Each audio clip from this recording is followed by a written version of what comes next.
नमस्कार दोस्तों। स्वागत है आपका हमारे NHM आयुष एमओ की कोचिंग क्लासेस में, कंप्यूटर की क्लासेस में। देखिए, अभी तक हम कंप्यूटर की बेसिक परिचय, input output devices, hardware software, इन सब के बारे में पढ़ चुके हैं। अब हम जो शुरू करेंगे वो है माइक्रोसॉफ्ट वर्ड। इस नाम से आप ज़्यादातर लोग परिचित होंगे, कभी ना कभी आपने इसमें काम भी किया होगा। बाकी माइक्रोसॉफ्ट वर्ड एक चीज़ आती है जिसको अपन बोलते हैं MS ऑफिस। MS किसकी शॉर्ट फॉर्म है? माइक्रोसॉफ्ट की। MS ऑफिस के अंदर फिर खूब सारी चीज़ें आती है, जैसे वर्ड, तो इसका नाम हो गया माइक्रोसॉफ्ट वर्ड। ऐसे ही एक्सेल आता है तो माइक्रोसॉफ्ट एक्सेल।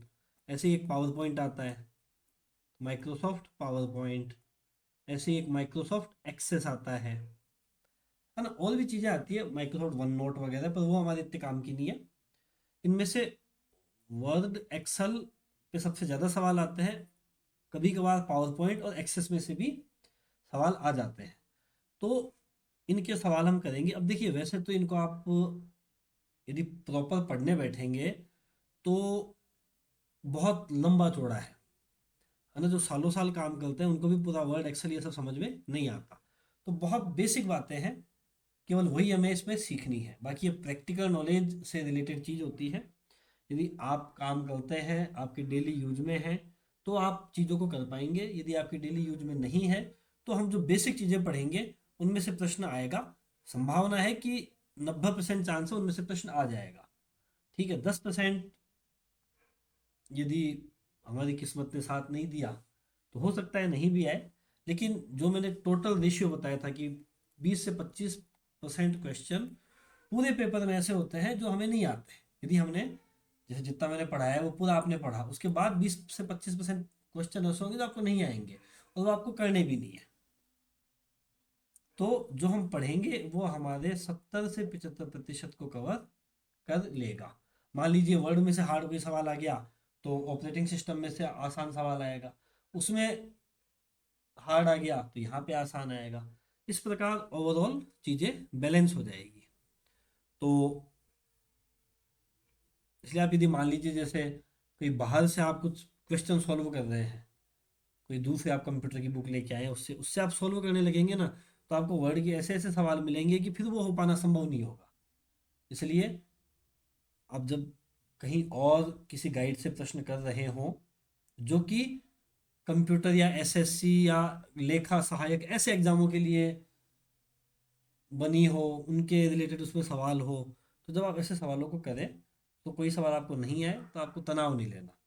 आप मुझसे पूछ सकते हैं, मुझे भेज दीजिए व्हाट्सएप पे या कॉल कर लीजिए कि ये सवाल है, क्या ये आना चाहिए नहीं आना चाहिए, तो मैं आपको बता दूंगा।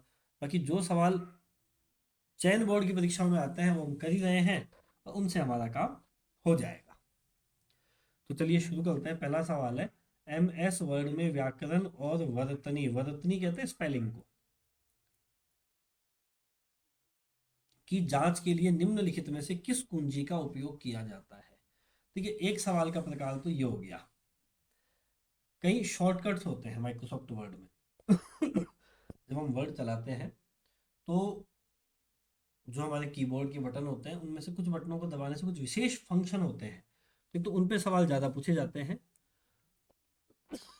तो ये सब हम एक साथ लिख लेते हैं ताकि आसानी रहेगी। तो हेडिंग डाल लीजिए आप, माइक्रोसॉफ्ट वर्ड, और फिर सब हेडिंग डालिए शॉर्ट कट कीज। ठीक है, पहला लिखिए, अपन ABC से शुरू कर रहे हैं ना। Control A। कंट्रोल A काय के लिए होती है? Select all. मतलब माइक्रोसॉफ्ट वर्ड, एक बार देखो मैं आपको दिखा देता हूँ कैसा होता है। मेरे इसमें होना चाहिए। हाँ, ये 2007 है अभी, तो इसका latest updated version Microsoft office 365 को पायलट आ गया है। पर अपना काम इससे चल जाएगा, परीक्षा वाले अभी तक इससे आगे नहीं बढ़ पाए हैं। तो ये माइक्रोसॉफ्ट वर्ड होता है। इसमें हम कुछ भी टाइप कर सकते हैं। जैसे मैं यहाँ टाइप कर देता हूँ, ये मैंने टाइप कर दिया।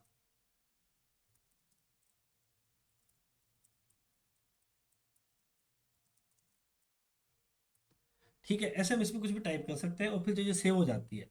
अब जो मैं पहली की आपको लिखा रहा हूँ, कंट्रोल ए। कंट्रोल ए का मतलब, ये मैंने कंट्रोल ए दबाया और जो कुछ भी इस डॉक्यूमेंट में है वो सब का सब क्या हो जाएगा, सेलेक्ट हो जाएगा। तो ये काम होता है कंट्रोल ए का, सेलेक्ट ऑल। दूसरा आता है कंट्रोल बी। इसका मतलब क्या होता है, बोल्ड, ये अपन ने लिख रखा है। अब ये तो है नॉर्मल, और मैं चाहता हूं कि इसमें से इतना भाग जो है वो थोड़ा मोटा हो जाए, बोल्ड हो जाए। तो ये तीन आइकन आते हैं, बोल्ड, इटैलिक और अंडरलाइन। इनमें से ये देखिए, ये मोटा हो गया। तो ये काम क्या हो गया, बोल्ड का। तो अभी तो मैंने वहां पे जाके क्लिक किया। अब यदि मैं सीधा यहाँ पे कीबोर्ड से दबाऊंगा तो ये अनबोल्ड हो जाएगा, वापस नॉर्मल हो जाएगा, है ना। तो ये काम किसका हो गया अपने, कंट्रोल बी यानी बोल्ड का। फिर कंट्रोल सी, ये कॉपी करने के काम आता है। कॉपी का मतलब क्या हो गया, जैसे ये चीज है NHM। अब मैं इस पूरे को वापस टाइप करने की जगह चाहता हूं कि ये चीज यहां से यहां भी रहे और यहाँ पर भी आ जाए। तो मैं इसको कॉपी करूंगा, ये देखिए कॉपी यहाँ से भी होता है, ये कॉपी है। पर आप माउस का उपयोग नहीं करना चाहते तो सीधा आप कंट्रोल सी दबाएंगे तो ये यहाँ से कॉपी हो जाएगा। कॉपी करने के बाद में हम इसको जहाँ चाहे वहाँ पे डाल सकते हैं, इसको बोलते हैं पेस्ट करना। तो ये पेस्ट है, इसको मैंने दबाया, ये पेस्ट, यहाँ पे ये चीज़ आ गई। तो कंट्रोल सी से पहले कॉपी हुआ और बाद में कंट्रोल वी की होती है जिससे पेस्ट होता है। पेस्ट का मतलब जहां हम चाहते हैं कॉपी किया हुआ, या एक चीज और होती है कट, वो होता है कंट्रोल एक्स से। कट का मतलब क्या है, अब मैं चाहता हूं कि नहीं, ये चीज जो हाउस यू आर लिखा हुआ है ये यहां से हटके, तो यहां से मैं इसको हटाना चाहता हूं लेकिन डिलीट नहीं करना चाहता, मैं इसको यहां से दूसरी जगह पेस्ट करना चाहता हूं। तो मैं कंट्रोल एक्स दबाऊंगा, उससे ये चीज यहां से तो हट गई, और अब मैं इसको यहां लिखना चाहता हूं तो ये मैंने दबाया कंट्रोल वी, तो वो चीज यहां से हट गई, यहां आ गई। ये काम, ये फंक्शन कौन करेगा, ये करेगा कंट्रोल एक्स यानी कट से। ऐसे ही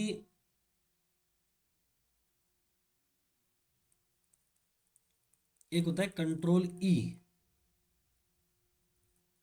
सेंटर अलाइन। देखिए ये क्या होता है, अब ये चीज है, ये है अभी लेफ्ट साइड में। देखिए तीन तरह के अलाइन होते हैं।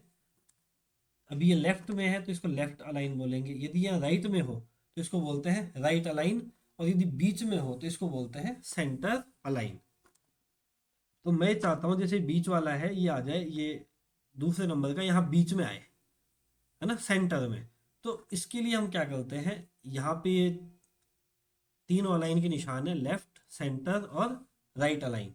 लेकिन ये काम हम करना चाहते हैं कीबोर्ड से, तो मैं यहाँ क्या दबाऊंगा, कंट्रोल ई, और ये बीच में चला जाएगा। देखिए ये निशान भी यहाँ पे सेंटर में आ गया। तो इसको हमने क्या बोला, सेंटर अलाइन। ऐसे ही यदि दो की ओर आप यहीं लिख लीजिए, कंट्रोल एल, इससे होता है लेफ्ट अलाइन, और राइट अलाइन के लिए कंट्रोल आर। तो ये तो चलो ठीक है, सिंपल, ये समझ में आ जाएगा भाई, एल से लेफ्ट अलाइन हो रहा है, आर से राइट अलाइन हो रहा है। सेंट्रल अलाइन, सेंटर अलाइन जो है वो हमें थोड़ा ध्यान रखना पड़ेगा, कंट्रोल ई से। अब जैसे मैं चाहता हूँ कि ये वाला राइट में चला जाए, राइट अलाइन हो जाए, तो मैं कंट्रोल आर दबाऊंगा और ये राइट में चला गया। तो ये लेफ्ट अलाइन, ये सेंटर, और ये राइट अलाइन। एक ये चौथा और होता है, इसको बोलते हैं हम जस्टिफाई। इसका मतलब क्या होता है, देखिए जैसे मैं यहाँ पे कोई भी एक लाइन लिखता हूँ, जैसे मैं लिख रहा हूँ कि जब हम इसको हिंदी में चेंज करते हैं ताकि समझने में भी आसान रहेगा। जैसे मैंने कोई लाइन लिखी कि यह वर्तमान विंडो को दो भागों में तोड़ देता है, जिससे हम डॉक्यूमेंट के अलग अलग सेक्शन को एक ही समय में और उसी पेज पर देख सकते हैं। अर्थात एक पेज को दो भागों में देखने के लिए इसका उपयोग होता है। अब देखिए यहाँ पे आपको दिख रहा होगा कि ये जो दोनों लाइनों का लास्ट वाला सिरा है ये एक सिर में नहीं है ना, ये आगे निकल गया, ये थोड़ा पहले रह गया। इसको सही करने के लिए ताकि ये लास्ट वाली लाइनें जो है वो एकदम एक सीक्वेंस में आए, इसके लिए इस चौथे जस्टिफाई का उपयोग किया जाता है। और इसके लिए शॉर्टकट की होती है कंट्रोल जे। जैसे मैंने इसको दबाया और ये देखिए ये लाइनें यहाँ पे एकदम सही हो गई। इसके लिए कौन सी की काम में आती है? कंट्रोल जे यानी जस्टिफाई।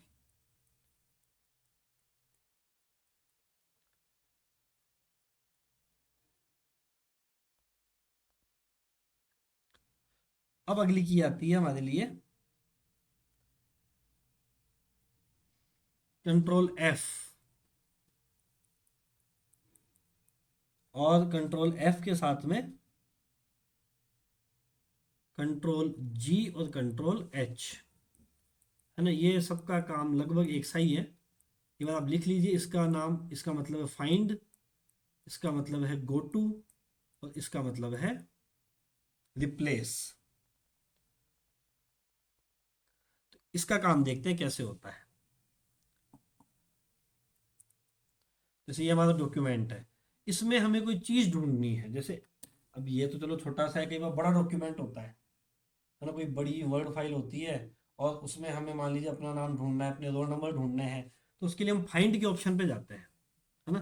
तो फाइंड के लिए की जो शॉर्टकट होती है वो होती है कंट्रोल एफ।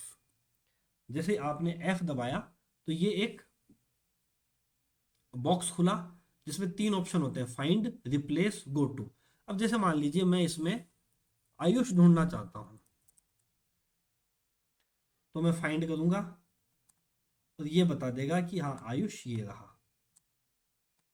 यहाँ पे आयुष है। मैं देखना चाहता हूँ भाई और कोई भी आयुष है क्या, तो ये बोलेगा हाँ एक और आयुष है। तो ये फाइंड का काम होता है। फिर जो अगली की होती है कंट्रोल, एक बार एच देख लेते हैं, गो टू पे बाद में जाएंगे। कंट्रोल एच का काम होता है रिप्लेस का। जैसे मैं इस आयुष की जगह आयुर्वेद लिखना चाहता हूँ तो मैं रिप्लेस विथ आयुर्वेद करूंगा। और यदि मैं केवल एक जगह करना चाहता हूँ तब तो जो सेलेक्ट है केवल वो हो जाएगा। और मैं जहां जहां आयुष है सब चेंज करना चाहता हूँ तो मैं क्या करूंगा, रिप्लेस ऑल, और ये पूरा चेंज हो गया। जहां जहां आयुष लिखा हुआ था वहां वहां क्या आ गया, आयुर्वेद आ गया। तो ये काम किससे हुआ, कंट्रोल एच से। अब आता है कंट्रोल जी से गो टू। तो ये वही चीज़ है, फाइंड रिप्लेस के बाद में थर्ड ऑप्शन गो टू। अब आप कोई पेज पे जाना चाहते हैं, जैसे मान लीजिए किसी में 125 पेज है, तो आप सीधा यहाँ पे जाके आप 98 नंबर के पेज पे जाना चाहते हैं तो यहाँ लिख दीजिए पेज 98 नेक्स्ट, वो ऑटोमेटिक आपको वहाँ पे ले जाएगा। ऐसे ही किसी सेक्शन पे, किसी लाइन पे, जहाँ पर भी आप जाना चाहते हैं वो आप यहाँ लिख दीजिए और दबा दीजिए, ये आपको सीधा वहाँ पर ले जाएगा। तो ये हो गई हमारी तीन की, control F G H, find, go to और रिप्लेस। अब जहां हमने बोर्ड देखा था उसी के पास में दो निशान और होते हैं, मैंने आपको दिखाए थे। एक तो ये और एक ये होता है इटैलिक, ये लिखा हुआ आ गया इटैलिक। और इसके साथ में की भी आ गई कंट्रोल प्लस आई। इटैलिक मतलब होता है टेढ़ा करना। जैसे ये लाइन है, इसको मैं चाहता हूँ इटैलिक टेढ़ा करना, ये इटैलिक हो गई। और अंडरलाइन हम जानते ही हैं, इसकी की होती है, ये लिखा हुआ जाएगा कंट्रोल प्लस यू, ये अंडरलाइन हो गई, है ना। और बोल्ड अभी हमने बात करी थी कंट्रोल प्लस बी से, ये बोल्ड हो गया। तो इस बोल्ड के साथ ही आप लिख सकते हैं, इटैलिक की है कंट्रोल आई जहाँ से इनकी स्पेलिंग शुरू है उसी से ही है, तो कोई दिक्कत ही नहीं होगी। और कंट्रोल यू से हो गया अंडरलाइन। ठीक है, आगे बढ़े तो एक की आती है कंट्रोल के। ये होता है हाइपरलिंक। अब हाइपरलिंक देखिए, जैसे मैंने ये सेलेक्ट कर रखा था, यहाँ मैंने कंट्रोल के दबाया तो इस प्रकार का डायलॉग बॉक्स खुलेगा। अब हाइपरलिंक बनाना अभी हम नहीं समझेंगे। हाइपरलिंक का मतलब क्या होता है, कोई ऐसा एक लिंक इसमें डाल देना, जैसे मान लीजिए आप कोई आपकी गूगल ड्राइव में कोई डॉक्यूमेंट रखा हुआ है ना, आप उसका एड्रेस यहाँ पे डालेंगे और उसका आप इस प्रकार से लिंक बनाना चाहते हैं कि कोई जैसे ही उस लिंक पे क्लिक करे तो सीधा आपकी गूगल ड्राइव का वो डॉक्यूमेंट खुल जाए। तो हमें उस लाइन को हाइपर लिंक में चेंज करना पड़ता है। कोई वेबसाइट का लिंक हो सकता है, कोई गूगल ड्राइव पे आपकी फोटोज वगैरह है उनका लिंक हो सकता है ना। इस प्रकार से हाइपर लिंक बनता है। मेरी एक एक्सेल फाइल है उसमें बने हुए हैं, यदि समय मिलेगा तो मैं आपको बताऊंगा। एक बार के लिए आप केवल कंट्रोल प्लस के हाइपर लिंक की है, ये एक बार आप लिख लीजिए। फिर एक की आती है कंट्रोल प्लस एन, न्यू। आगे डॉक्यूमेंट भी लिख लीजिए। नया डॉक्यूमेंट बनाना है तो कंट्रोल प्लस एन। जैसे ये अभी एक बना हुआ है डॉक्यूमेंट फर्स्ट, मैं चाहता हूं कि अब मैं एक दूसरे डॉक्यूमेंट में काम करना चाहता हूं, तो मैं क्या करूंगा, कंट्रोल एन दबाऊंगा और ये डॉक्यूमेंट सेकंड, एक नया डॉक्यूमेंट खुल गया। ठीक है, अब इसलिए नया डॉक्यूमेंट बनाते हैं तो क्या की काम में आती है, कंट्रोल एन। ऐसी एक की होती है control plus O, open document. मतलब कोई डॉक्यूमेंट आपने बना रखा है, उसे आप खोलना चाहते हैं, तो आप यहाँ आएंगे कंट्रोल ओ दबाएंगे। ओ दबाते ही ये, अब ये चूंकि लैपटॉप नया है तो इसमें कोई भी डॉक्यूमेंट नहीं है अभी, वरना जो भी डॉक्यूमेंट बने हुए होते हैं ना वर्ड फाइल्स, वो यहाँ पे सारी की सारी आ जाती, तो इसलिए यहाँ पे शो नहीं कर रहा है। बाकी जो भी फाइल हम बनाते हैं उसको खोलने के लिए हम कंट्रोल ओ, ओपन डॉक्यूमेंट, ये की को काम में करते हैं। एक की आती है N O P, control plus P. इसको मैं एक बार हटा देता हूँ, है ना, या चलो यहाँ लिख देते हैं, हटाते नहीं है। कंट्रोल प्लस पी ये है प्रिंट के लिए। आप प्रिंट आउट देना चाहते हैं, आपने टाइप तो कर लिया, अब आप चाहते हैं इसको प्रिंट आउट देना, तो आप क्या करेंगे, यहाँ पे दबाएंगे कंट्रोल पी और ये प्रिंट का डायलॉग बॉक्स खुल जाएगा। फिर इसमें जो भी सेटिंग करके कमांड देनी होती है हम दे देते हैं। तो कंट्रोल पी ये किसके लिए है, प्रिंट के लिए है। फिर एक आती है कंट्रोल प्लस एस, यानी सेव डॉक्यूमेंट। मैंने डॉक्यूमेंट बनाया, मैं इसको सेव